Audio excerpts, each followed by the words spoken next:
I don't care what anybody says. You're never going to stop learning. So any of these guys that pat themselves on the back that know everything, they're just foolish because it's always changing. You want to feel the difference. And when that rod tip is too stiff, that very subtle different pull is indiscernible from those little taps. People will go up, they don't see bass popping, they make a couple casts, they leave. But they don't take the time to try and figure out what's going on under the surface. You know, they'll sit there, do 5 of those drifts and not catch one fish and just go. They'll just keep going to the next spot. Right. Not me, I'm staying there. You know, you have that moment with all sorts of species of fish where you realize you are not the one that's got the upper hand in the fight, and I realized that very quickly. That fish, it took off, it dug my rod tip right into the water. Hello and welcome to the Salt Strong live stream and podcast. My name is Rich Natoli. I'm the regular host of this live stream and podcast episode. I'm normally joined by the lovely and talented Ed Gobo, but Ed decided to abandon the North, head south, and he is in Tampa right now. And he told me he was excited to do this episode from Tampa, and then he got a text, "I don't think I can do it tonight." I was like, yeah, no kidding. I didn't think that was going to happen. So you let us all down, Ed. We'll just let you know that. You let us all down.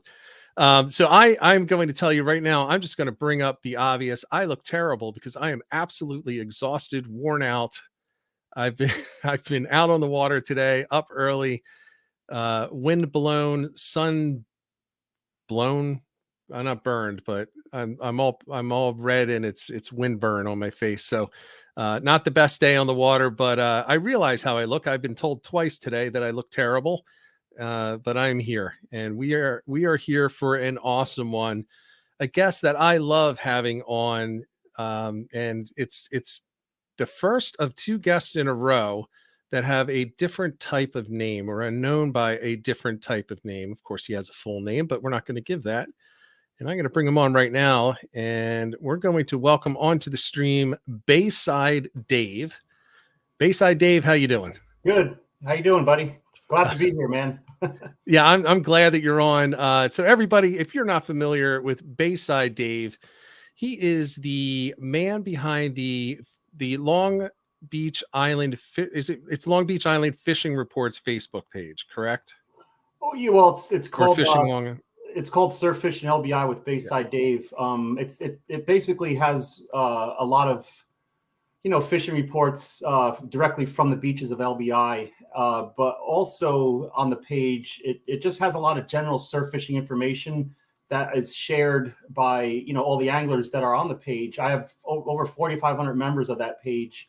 And like I said, it's mostly LBI fishing reports, but if anybody has any questions or interests or wants to, figure out which rod to buy or reels or anything going on the surf with baits or rigs or anything, any kind of generalized surf fishing information is shared on that group. So you don't have to be fishing LBI to be on this group. It's a really clean group. There's no BS on there. It's just all surf fishing. Yeah, and that's kind of what drew me to it in the first place. I've been in Surfcaster forums, and I've been in Surfcaster websites and Facebook groups, and hey, you're a Surfcaster, you know how they can be, but they're in the group out in public, and that's a little bit different. And I get it when it's a get together, you're out on the beach and or out on the rocks, and yours is not like that. Yours is a very inviting and welcoming group. So if anyone is interested in surf fishing, I'm going to tell you right now, you should check it out because there is a lot of good information there. And Dave is an outstanding curator of the group. And it does switch at a certain period every year to be strictly surf fishing reports in LBI, correct? Yeah. As far as, fishing reports, when you catch a fish, most anglers just love to show off. So I'm going to take a picture. I'm going to post it on Facebook. Right. So that's when, I only allow those pictures and that information from LBI beaches and jetties and whatnot, because that's what people are looking for on my group is what's going on the beaches on LBI. I'm headed down this weekend. I haven't been there in 2 months. I haven't been there in 2 weeks.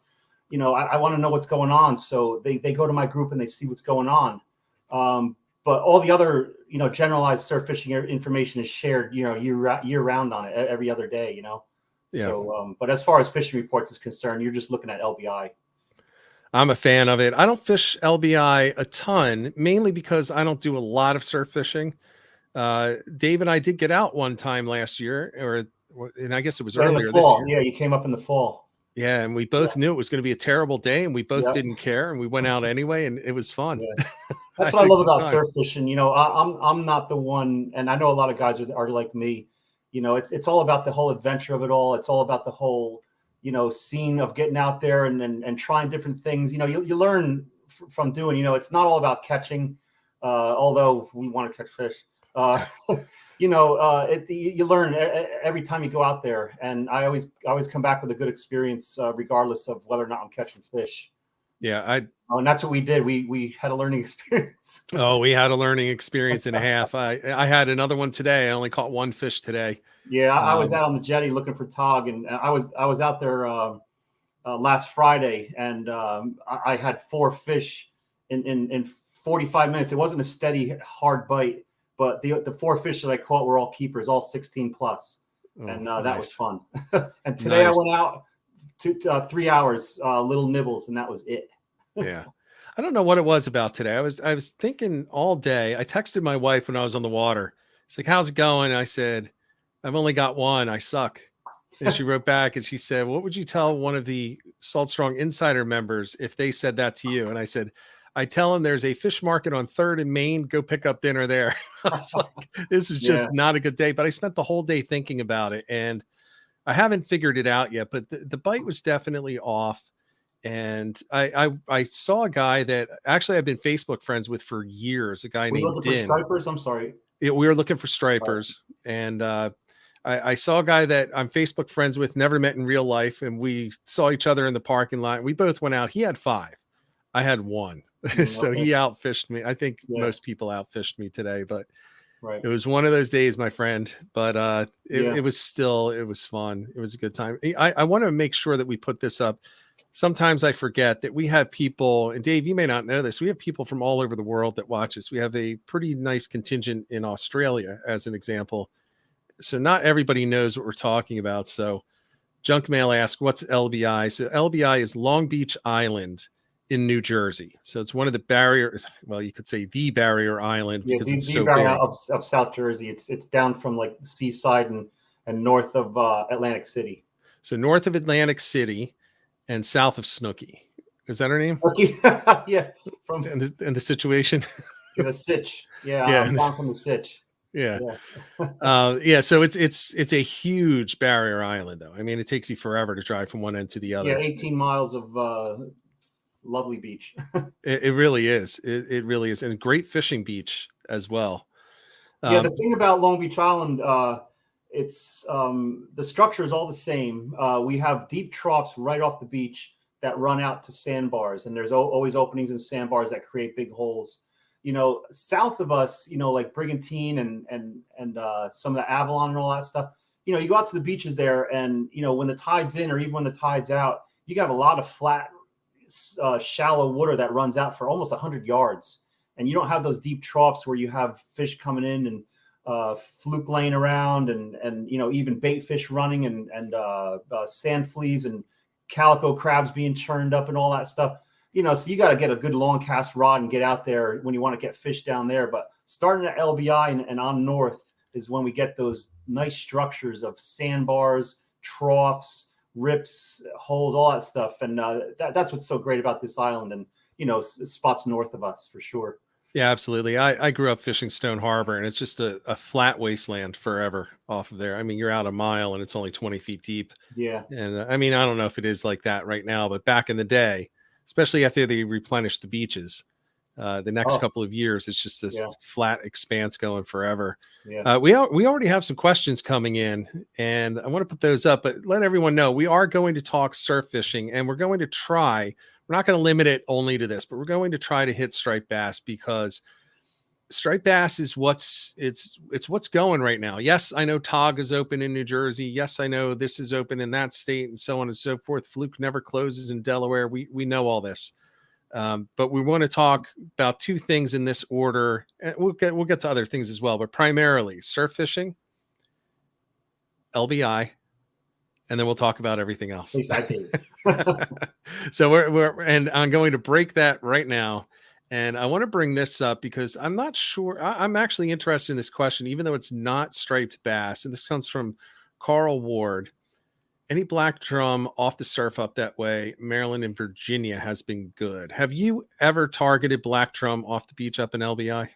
I've never targeted it. I've caught black drum off the surf. We just had a guy 3 days ago catch, it looked like to be about an 8-10 pounder. He was fished with clam, I think 6.0 type, 6.0 size inline circle hooks for bass.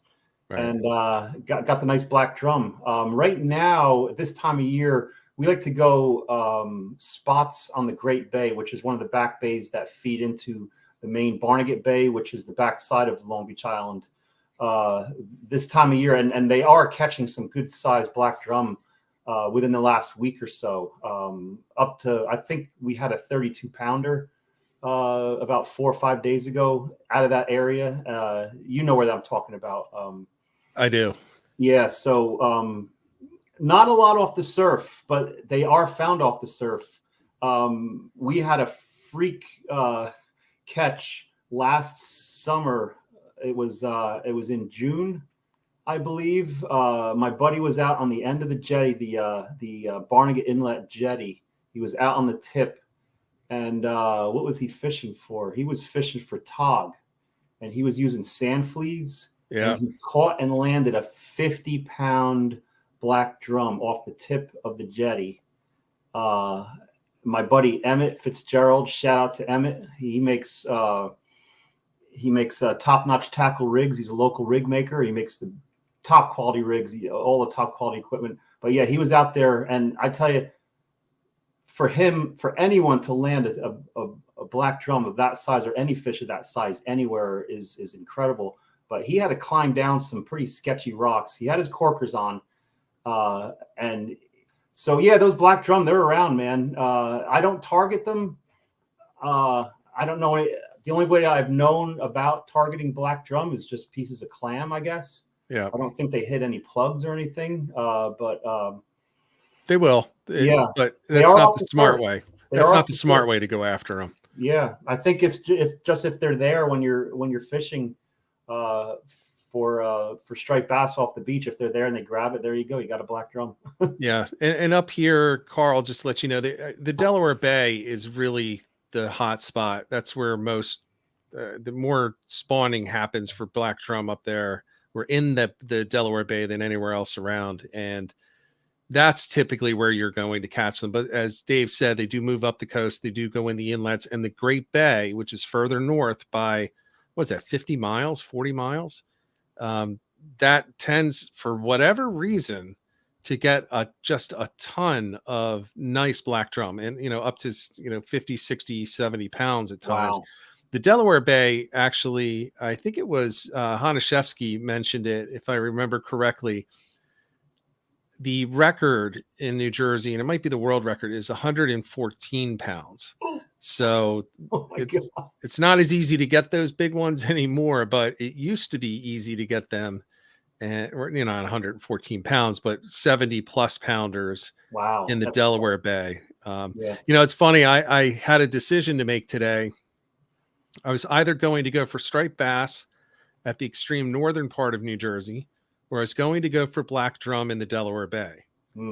And I didn't do that. I should have, now that I know how I did on the striped bass, but I didn't go for the black drum because I didn't want to go out into the Delaware Bay alone, because it was a solo trip today. And I figured up in the Raritan Bay, there would be a lot of people, and there were, so I wasn't actually out there alone. But boy, I wish I had gone down there today. Yeah, I hear you, especially when you're not catching up where you were. You would have been fine not going if you had, a good amount of striped bass. Yeah. Well, the other thing that goes into that, it takes an hour longer for me to get down to the Delaware Bay where I was going to launch, than up to the Raritan. So that also factored in. I probably shouldn't have.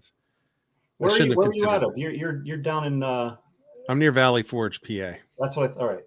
Yeah. So it doesn't make sense to me, but it's actually quicker to get up to New York City than it is to get to Atlantic City. Yeah, you just shoot east. Gotcha. Yeah. So let's talk a little bit about the gear for striped bass. And this is, this isn't just for people that are starting out. This could be for beginners, but it could also be for people that are looking for other rods or other equipment, or they just want to hear how somebody else is doing it. So what's your basic setup, let's say for throwing baits that you would be using?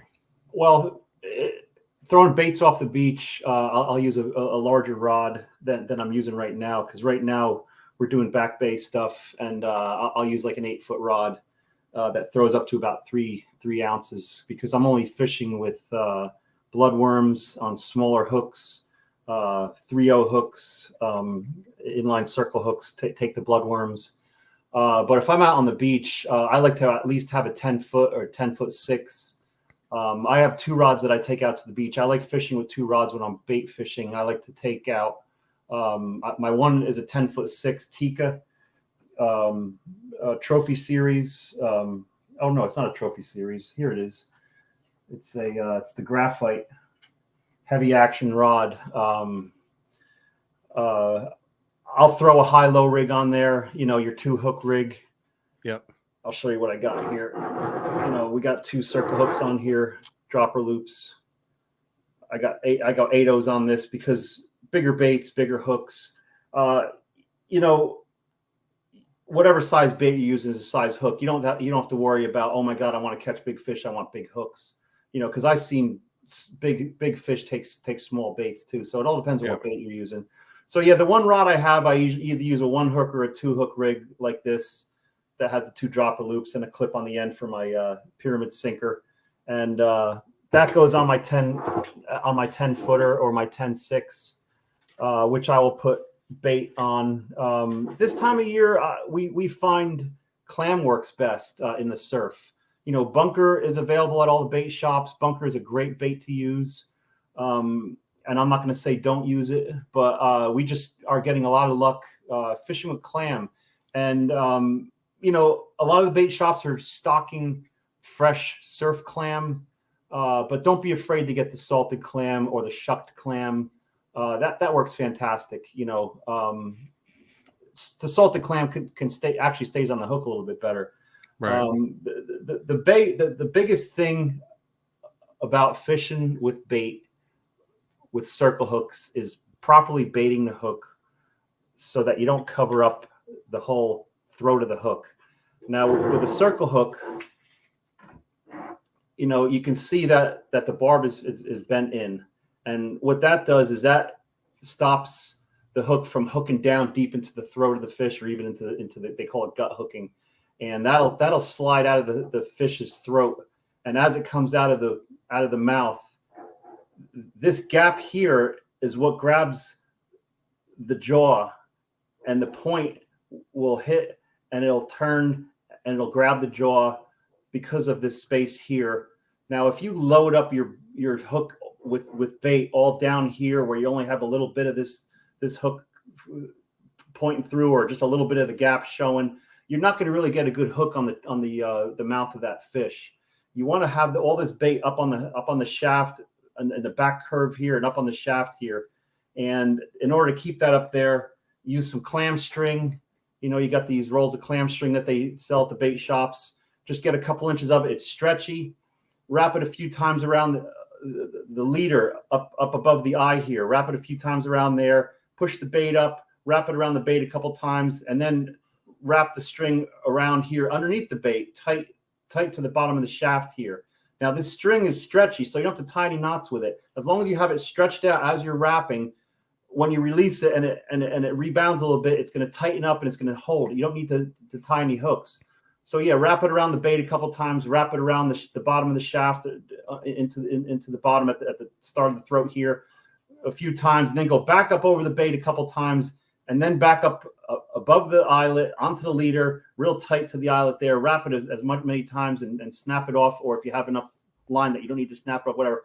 That's going to keep that bait up out of the gap here, or even if it is into the gap a little bit, you still don't have it all loaded up. That's going to inhibit this from hooking onto the jaw of the fish. That's the most important thing. And even with bunker too, you get big pieces of bunker. Just cut the whole section of the fish all the way down to where it gets slim around the guts of the fish. And then instead of hooking it through the thick part of the meat, hook it through that thinner part, because you have two pieces of skin, one on each side that you're hooking through. Slide it up so that the hook sticks up like this out of the bait, and do the same thing. Just wrap it with clam string and keep it up so that this part of the hook is exposed. And that's the most important thing about fishing with bait for striped bass is, it's the law to use circle hooks, but you have to use circle hooks the proper way. And that's the best way to bait those circle hooks, is to have that thing exposed. And when you get a fish on, you're not setting the hook. All you're doing is tightening up and keeping that line tight as you're reeling in the fish. Because if you set that hook and pull out fast, if that fish isn't turned, if that fish is straight on, you're going to pull it right out of that fish's mouth. Yeah.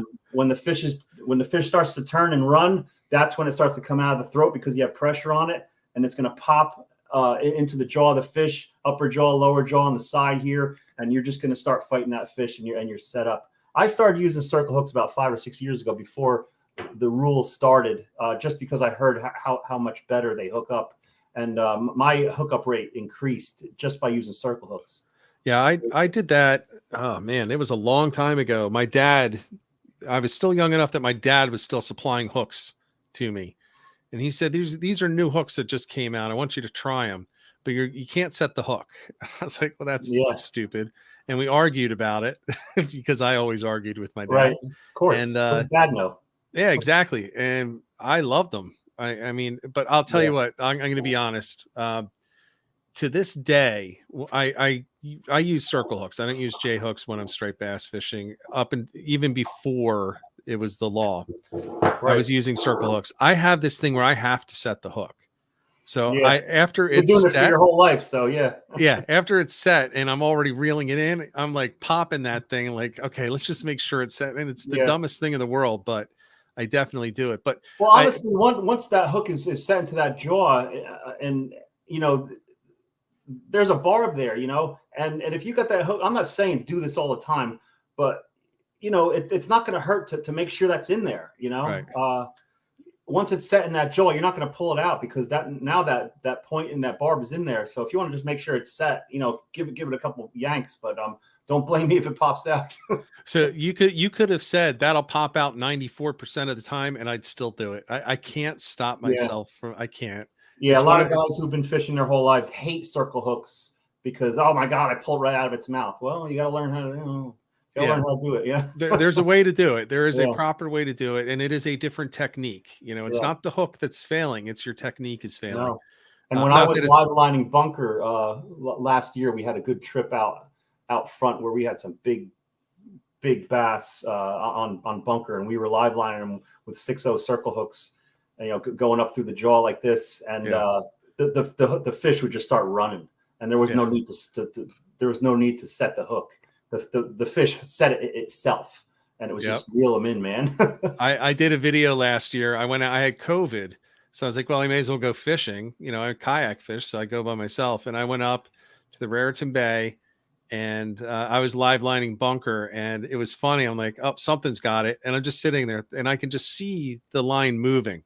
And it's going really fast, and then it slows down, but it keeps moving. Yeah. I was like, okay, something ate it. So I just start reeling very slow. And then all of a sudden, once it feels that resistance, it's on. I love it. That's a gas, man. That's a gas when because it's there, and the excitement builds in your body. You're like, it does. That anticipation is just it's crazy. I do want to mention though, the great point about baiting those hooks, and that is something that I would say is probably the biggest novice mistake that there is when it comes to fishing a circle hook is loading that thing up, because people tell you load it up. If you want big fish, big baits, so they load up a half of a bunker or a bunker head. But there's a right. I shouldn't say there's a right and a wrong way to do it, but there's a way that works and there's the best way to do it. Yeah. Right. So, at the very least, just get it on the hook so it doesn't fall off. But there is a way to do it that's going to increase your hookup rates. And that's a great tip. And I remember you brought that up before. And the one of the best inventions in the world is that clam string. I love that stuff. And I like the thicker stuff. Some of the stuff comes in a little spool. It's really, really thin. Yes. But this product here, it comes in this looking thing. It's on the little the wheel thing. Yeah, it's actually pretty thick. And I only use like a 3 or 4 inch length because it stretches so well. Yeah. And just wrap it the way I told you. I made a video that shows how to bait circle hooks properly, including putting bunker head on, putting bunker chunks on, putting clam chunks on. If you go on my YouTube channel right here.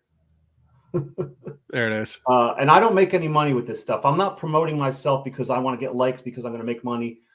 I don't do it for that. I'm not to the point where I will ever make any money doing this stuff. It's not my bag. I just do this for fun as a hobby.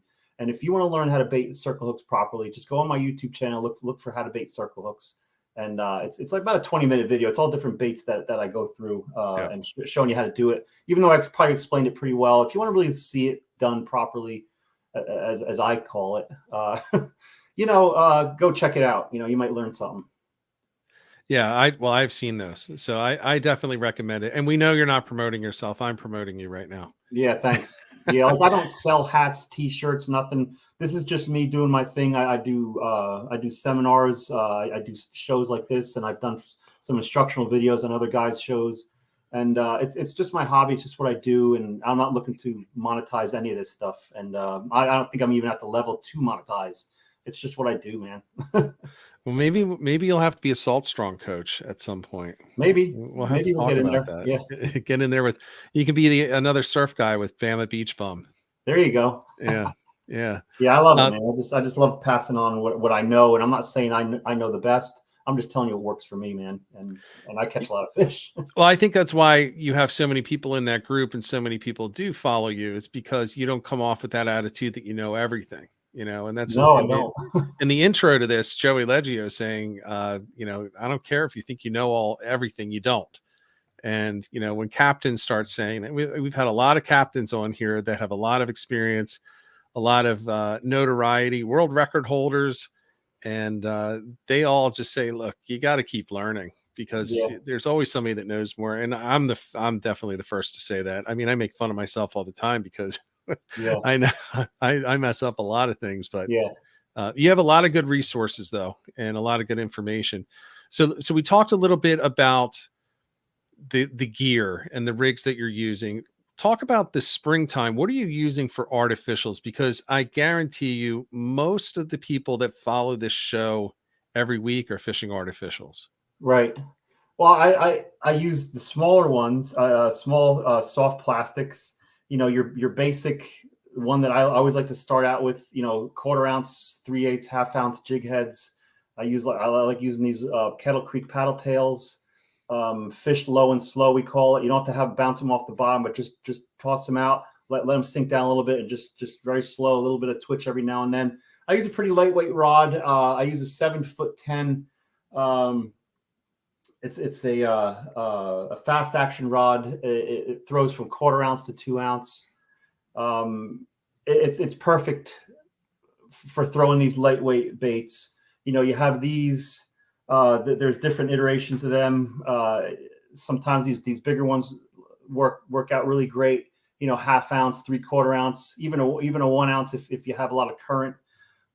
These swim shads work fantastic. As you can see, everything I'm holding up is white. They work best for me. I love the white. The swim shads work great. We have chartreuse. Sometimes you have some cloudy water. The fish can see this a lot better in the cloudier water. For some reason, there were studies done as to what fish can see. I'm not going to get into that study because I read all about it. And it's pretty cool how they did it. But they can see the chartreuse very well. And it's not about there is no chartreuse fish. It catches their eye, and then this thing is swimming like a fish, and they go at it.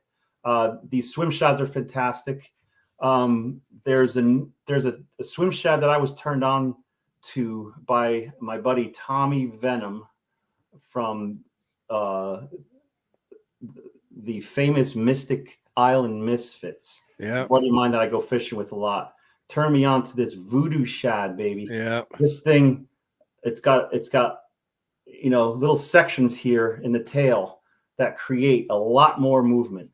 And I've had it where I was fishing with my regular shad, and he was fishing next to me, and he was killing me 2-1, 3-1, 4-1, because they were just going at this thing because it was just wiggling so nice, man. These voodoo shads are fantastic.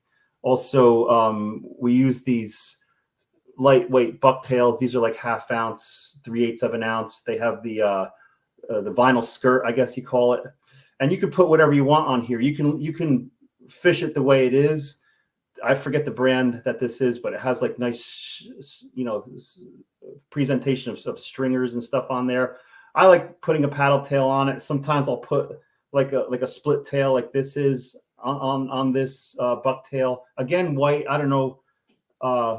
White just works so well.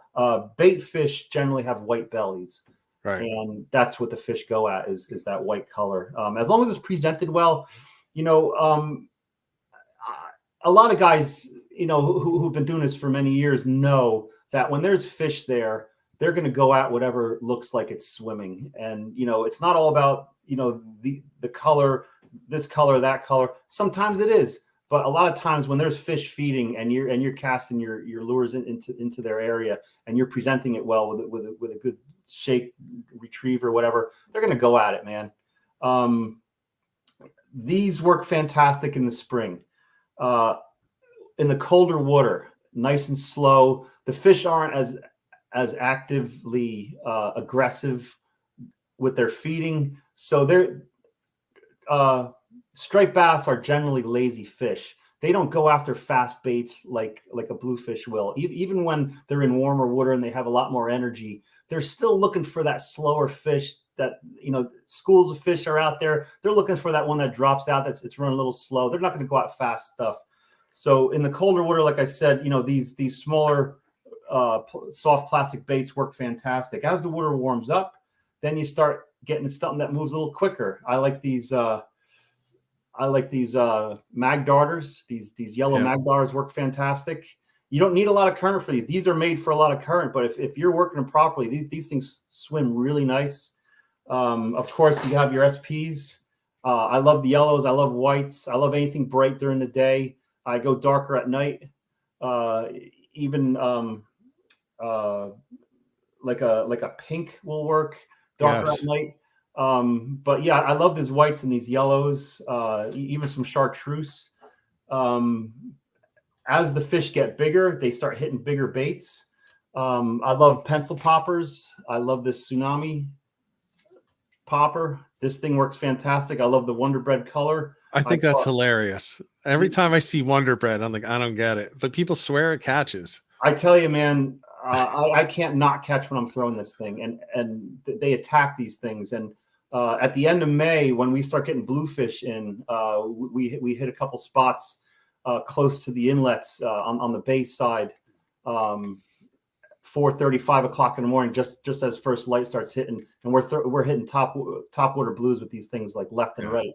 6:30 hits, the bluefish look at their watch, time to go. Boom. 7 o'clock hits, bass show up. They start hitting the same lure. These things are fantastic. Yeah. We got the Wonder Breads. We got the Savages.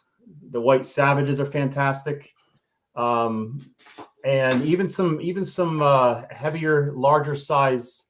These are what are these called? I forget the brand. Is that an algag? Does algag? Algags, thank you. These are the algags. Okay. Here's another Wonder Bread. They work fantastic. I didn't know they made Wonder Bread. Algag makes some good stuff. Yeah. Here's the chicken scratch, which is the yellow. The Wonder Bread. They work fantastic.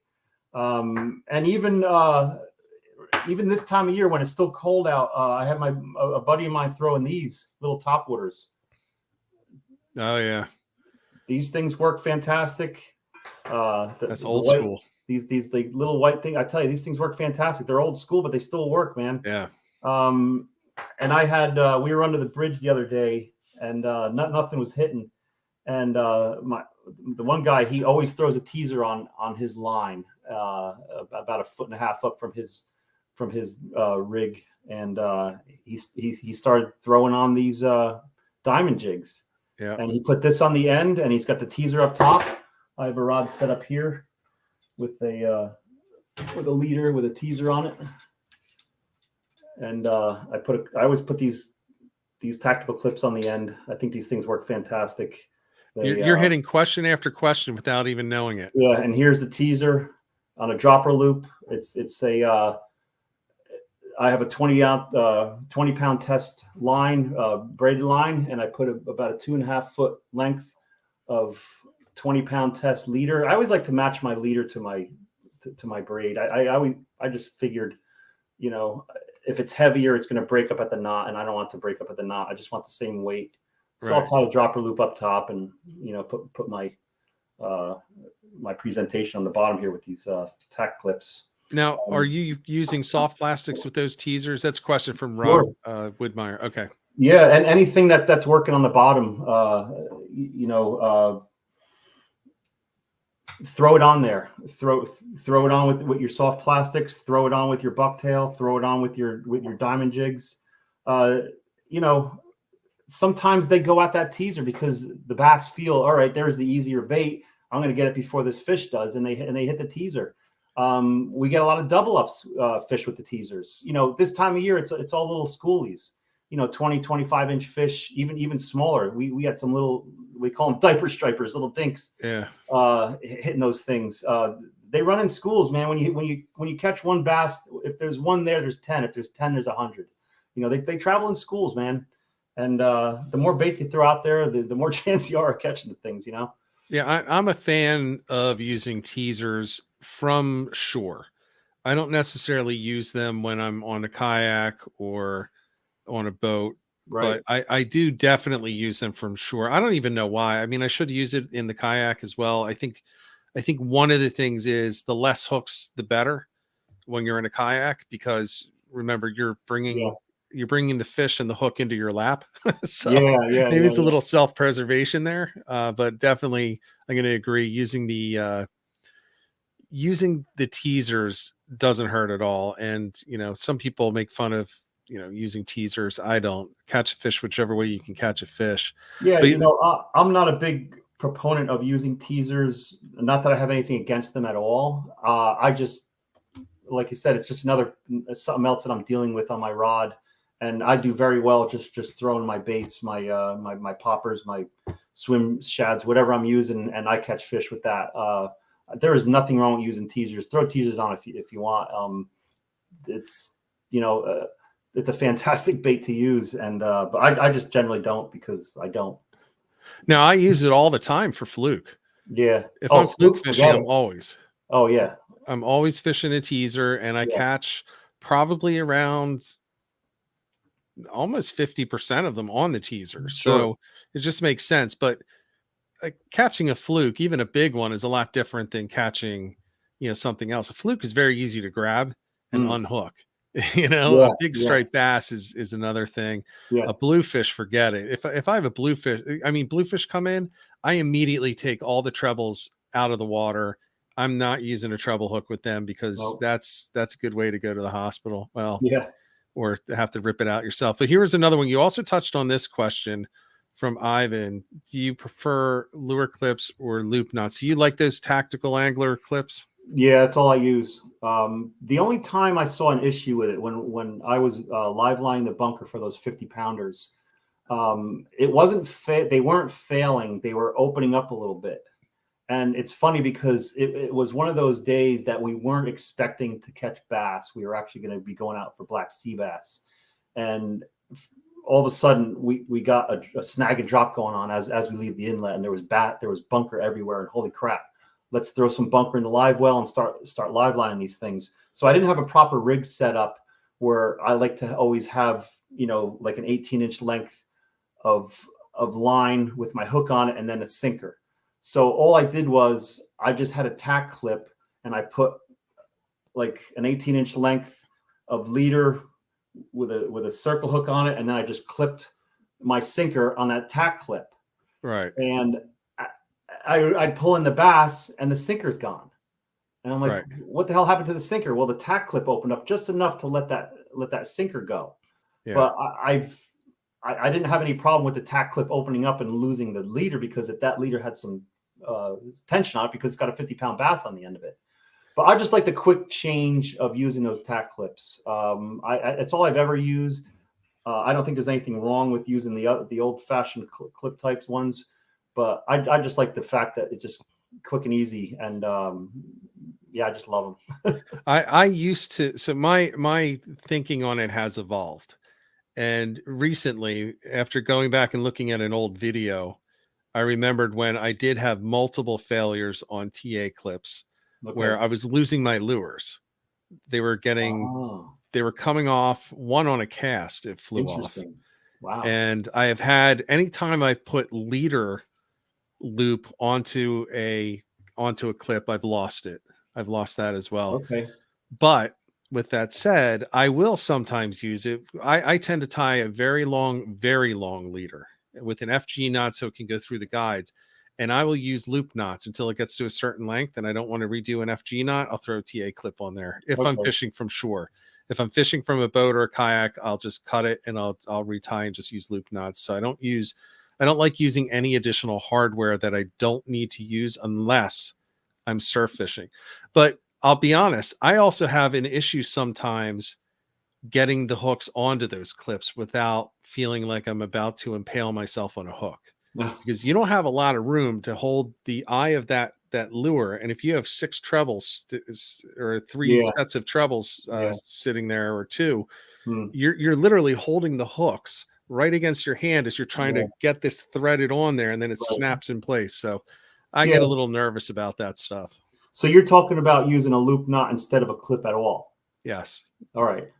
I do that with bucktails. Especially when I'm fishing for fluke, I tie the that loose that one loop that stays that doesn't tighten up. Right. Yep. Whatever loop that's called. Yeah. But yeah, that's about the only time I use those. When I'm fishing off the beach and I'm changing out lures, the tack clip is just quick and easy. You know, reach in my bag, get another lure, snap, change it out, and boom. I just have to get better at getting those things on. Part of it is I can't see really what, like right now, I can barely read everything that's on the screen. Yeah. And everybody, I'm in a different location tonight, so I have crazy lighting. So I put my glasses on. It's just like the glare coming off of my eyes. So I'm trying to do it without, but I don't wear glasses when I'm fishing. And I think that's also part of it. You know, I can't necessarily see it very easily. Well, I learned to use the larger tack clip when I know I'm going to be changing out a lot of lures. Because they make the 75-pound one, which just about gets it in and just snaps it, and that's fine. Yeah. You know, and that takes a little bit of work. I just use the larger one, and it clicks so much easier. It's something that you can actually grab with your fingers, that you don't feel like you have a little paper clip in your hand. You know, use a bigger one. Maybe that's what I need to do then. But with that said, either way, I prefer the loop knots. However, I do recognize if you're standing in a line on a beach, I would never suggest using the loop knots, because eventually you're going to have to cut and retie, and you don't want to lose your place in line. You don't want to mess everybody else up. So just use the TA clip just so you can keep casting. And I have not seen a lot of, I should say, I haven't seen any indication that I can recall right now of a fish seeing a line with a TA clip and reacting any differently than it did to anything else. You know, you can throw loop knots all day, and the guy next to you is throwing a TA clip. You're both hooking up the same amount.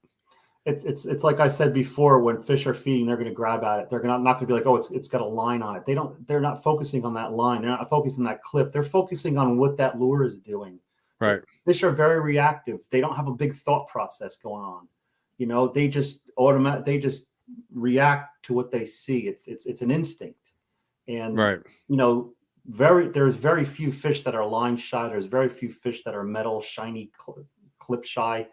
Very few fish that are like that, especially the ones off the beach. You know, I know I hear, you know, the false albacore, real line shy, real clip shy, and all that stuff. That's cool. You know, I don't fish for those fish very much. And when I do, I'm set up for that. I have the proper line on. I don't have the clip on. and I'm doing the right thing and I'm catching those fish, you know. But as Right. far as bass, bluefish, fluke, I mean, they're not line shy, and I don't even use. I just use regular mono when I'm tying my rigs too, and my leaders. That's all regular mono. I buy the 300-yard spool of it. I don't buy the whatever the the Andy mono. the whatever you call that. Yeah, the Andes mono. Yeah. That's triple. What is it? Triple fish or something? Right. The trick fish. Right. Trick fish. I forget what it's called. You all know. See, I use that because I don't like carrying around a 300-yard spool with me. Well, I'm the same way. That's why I have this. These are great to carry around with you. Yeah. But when I'm tying rigs at home, you know, right. I just use the mono. And when I'm putting leader on, you know, if I have the mono, I'm going to use the mono. If I have this on me, I use this on. You know, it doesn't really matter to me, honestly. I don't see the difference. I've never had a problem with using one type of mono or another catching fish. Now, Dave, you know that part of being a fisherman is overspending on things you don't need. We all do it. Yeah. And one of the ways to do it is to buy the most expensive leader material.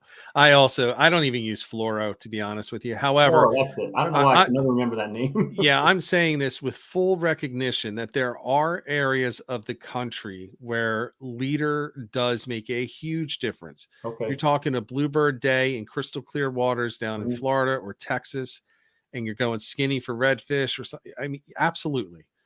We're talking the mid-Atlantic where a clear day, you can see about 3 feet in that water. Yeah. On a very clear day.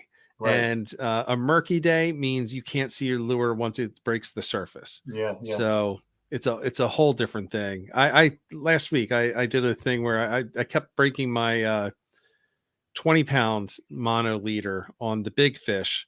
So I switched up to 40 pounds and not one change at all. And this was little fish and very big fish, and they didn't care. But there is a difference, and we should recognize.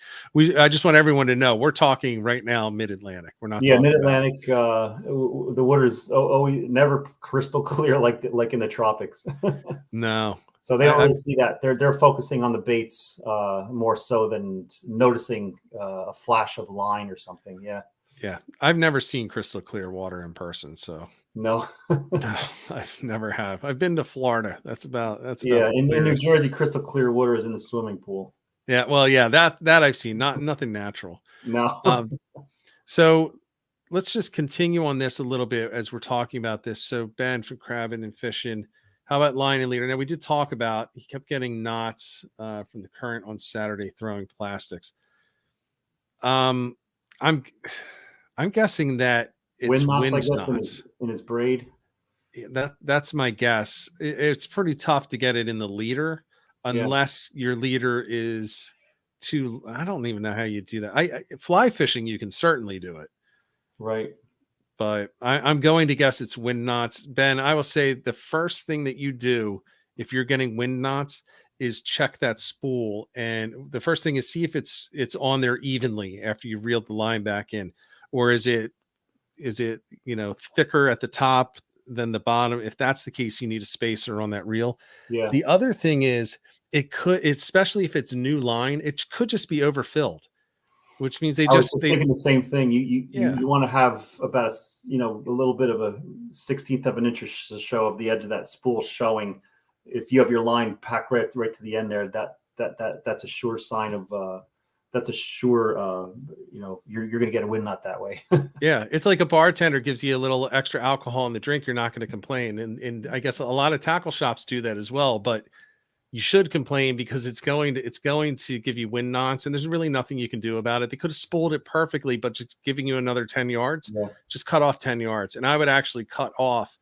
I would probably do 5 yards at a time until you're not getting those wind knots, and then you will probably never get one again. Also, I've noticed, I've heard that when you're reeling your line in, if you don't have it pretty tight as you're filling up your spool, even if you have a correct amount of line on your spool, if it's the last 10 or 20 yards, if you just quick spool it up,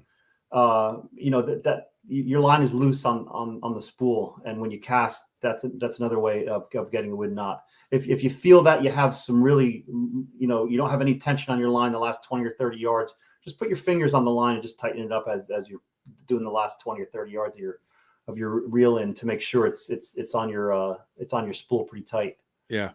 One way that you could do that, Ben, is when you're out on your boat, if you bring a rod out for the first time, you don't think it's over spooled, but you think it might be a little loose, just throw a lure on there and just drop it behind and just let out 50 yards and just reel it back in. It'll tighten it up for you. Yeah. That's one thing that people used to do all the time. I don't think they do it anymore, but you're probably just over spooled, and it's pretty simple to fix. That's usually the problem. This is a really good question from Bill Deekhouse. Let me bring this up here. Can you talk about your retrieve a little bit? And again, this is surf fishing, and Bill is going to be fishing primarily those 100-yard flat beaches, I think, unless he takes a trip north. But yeah, what kind of retrieves are you typically using for the striped bass in the spring?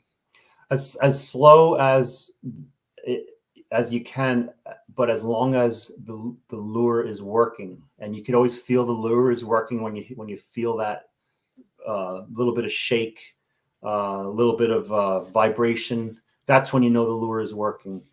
Just nice and slow. I find with topwater, as long as the lure is working properly, as long as you have it hitting the surface and splashing properly, don't go any faster. Topwater, I've found with bass, they'll hit it sometimes when it stops. Like I'll do about 2 or 3 turns as I'm shaking, and then I'll just stop shaking and then give it a couple turns and just let it glide a little bit, and then I'll start it again. I'll never stop retrieving, but I'll stop shaking every now and then, 2 or 3 turns, and then I'll just stop shaking and let it drag, let it swim the surface straight, and then start shaking again, get it splashing, get it splashing. Bass are lazy, nice and slow but steady. Don't ever slow down your lure. If you see a fish going at your lure, keep the speed up, because it's locked onto that speed. If you hesitate with that lure, that fish is going to break its concentration, and it's going to turn. It's going to go away. We see that a lot with bluefish topwater when it's clear enough out, when you don't have a lot of waves, or if you're in the bay off the sod banks or something like that, and you got that topwater coming in, and all of a sudden you could see the fish coming at it. Don't stop, just keep it going, because that fish is locked onto that movement, and boom, it's going to hit that. But generally a slower retrieve for bass for sure. Yeah, if you're casting and retrieving, I think that's a great point. People talk about, well, vary your retrieves. When people say that, when they're saying, go out there and try different retrieves, that means on separate casts. That's not the same cast. So Exactly. Don't do a twitch, pause. Yeah. Pause, twitch, pause. Don't put that all in the same one. Do it on the next cast. Do a twitch, pause, do a snap jig, do a slow roll, but it's on different casts. The only time that I don't believe that is true is when you're vertical jigging.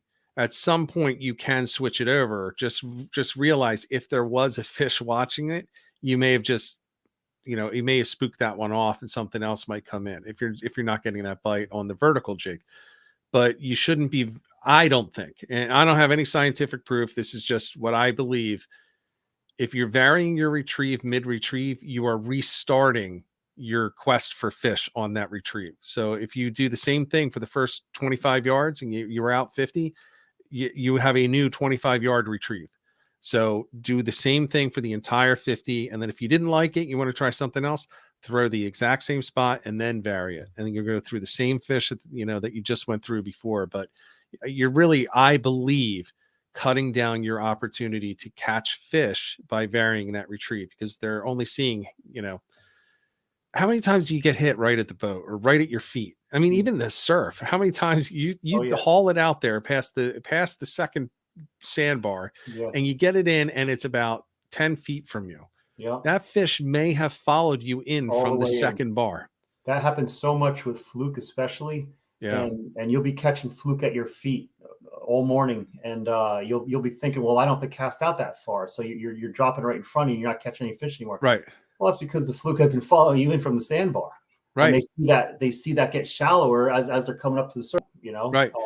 And you can see it on the Skinner videos, his underwater videos. They follow and follow, and they're following for a long way. Yeah. You know, Skinner likes to jig at what, 1.2 miles per hour. And those things will go 1.3. Yeah. He has some formula that he uses, or he's got this range. But let's say it's 1.2, or let's just say it's just 1 mile per hour. Right. Well, they could go on with one fish following it for a minute. That's a big distance that fish just followed it in. And then to change that retrieve and spook it off, you just wasted that entire thing. And like I was talking, fishing, with lures, and you think they're hitting close. That means they're hanging out. But just do the same thing you did last time. And I'm jumping over to fluke fishing now, just because I see that a lot more with fluke fishing. If it turns out that you're catching fish close, just do the same cast, get it back out there again, because it worked that time. So why would you cast closer this time? Just keep doing the same thing. Right. That thing spooks off. You're probably not going to catch that fish on the next cast. I know people that insist that, somebody lost a fish and then they get one and they caught their fish. The likelihood of that actually happening is so remote. Yeah. It can happen. It can happen. There's a Salt Strong coach today was telling us how he and another guy caught the same overslot redfish. I think he said within 4 casts or something. Maybe it was 10 minutes. I've seen it happen, but it doesn't happen a lot, but I've seen it happen. It doesn't happen a lot, and it's so rare, so you shouldn't actually assume that. But I want to mention, so we're coming up on the hour, and we stick to the hour. So guys, I'm going to say we're not going to get to everything. I have seen some of the comments in there. I want to acknowledge them. People telling me sunglasses and bifocal and all that stuff. Absolutely, but man, I should do that, but I'm not going to do that because I've lost so many sunglasses overboard. You guys know I'm a train wreck out there. Can I give you a quick trick? Yeah. On my cell phone here that I always have on me, I've got this. It's called Thin Optics. It's reading glasses on the phone. Boom. Oh man. All right. Thin Optics. Right on your nose. I always have my phone on me. If I really need a pair of glasses, I got them on my phone. It's a thin little thing, and they pop out. That is awesome.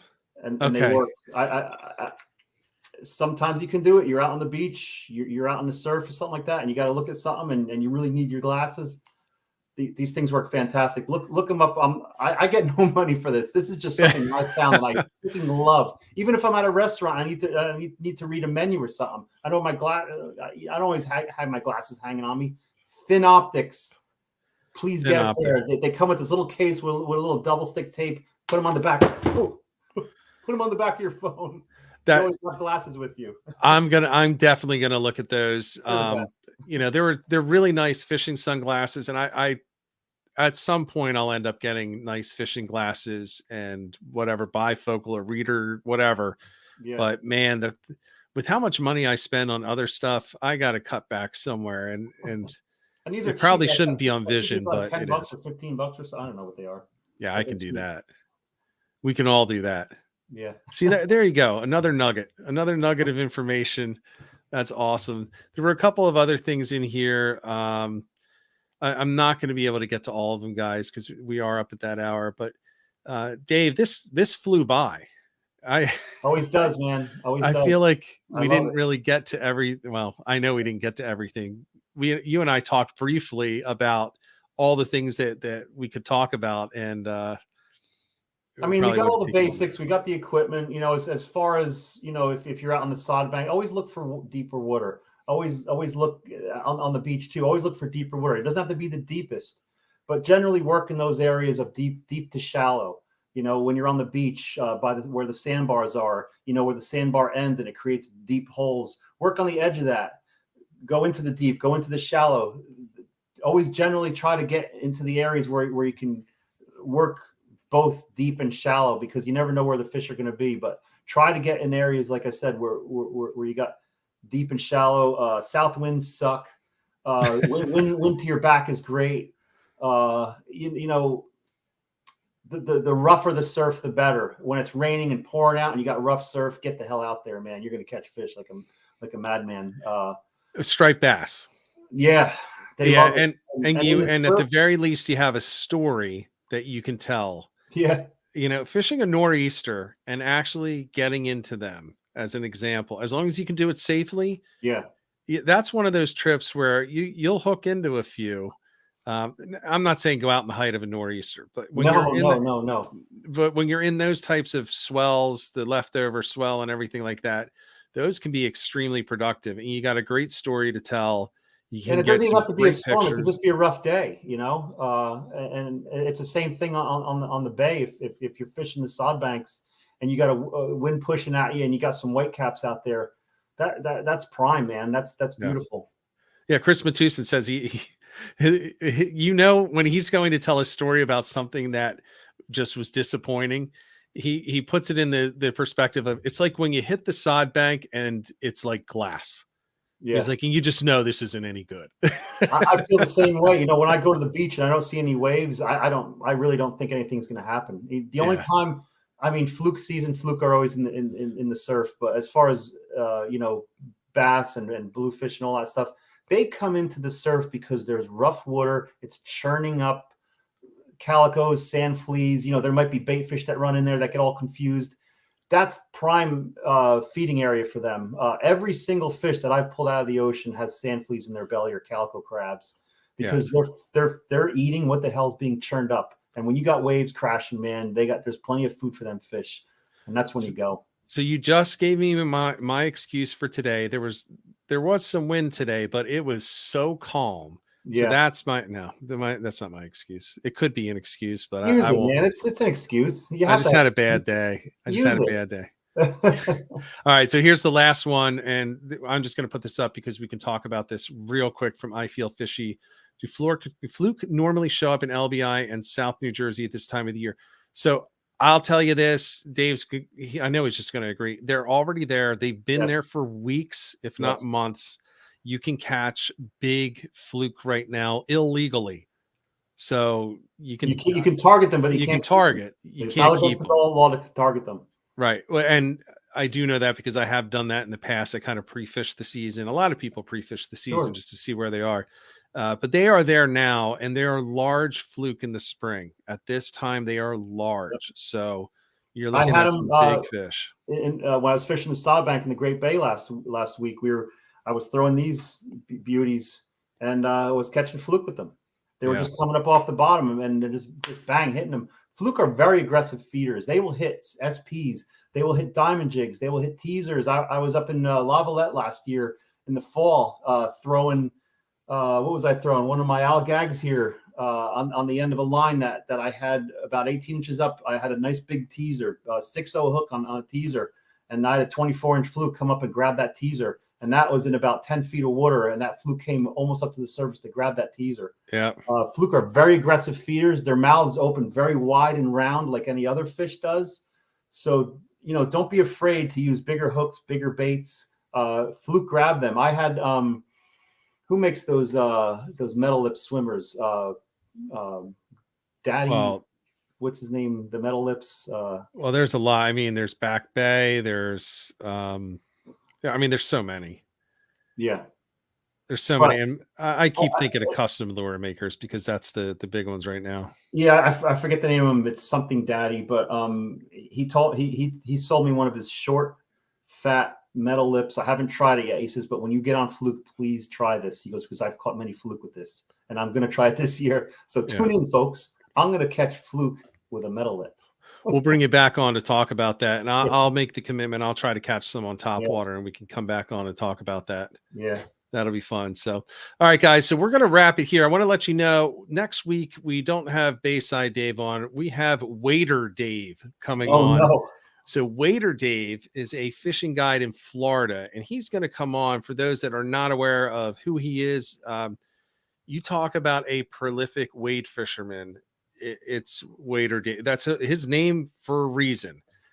He's going to come on, and we're going to talk all about wade fishing. So backwater fishing, marsh fishing, fishing from land, not specifically surf, although it can include surf, and we're going to talk about the general tactics for that. So this is going to be one that will apply to everyone, whether you're all the way down south, on the border in Texas, all the way up through Maine, and you're fishing anywhere on the coast. This is going to be for everybody.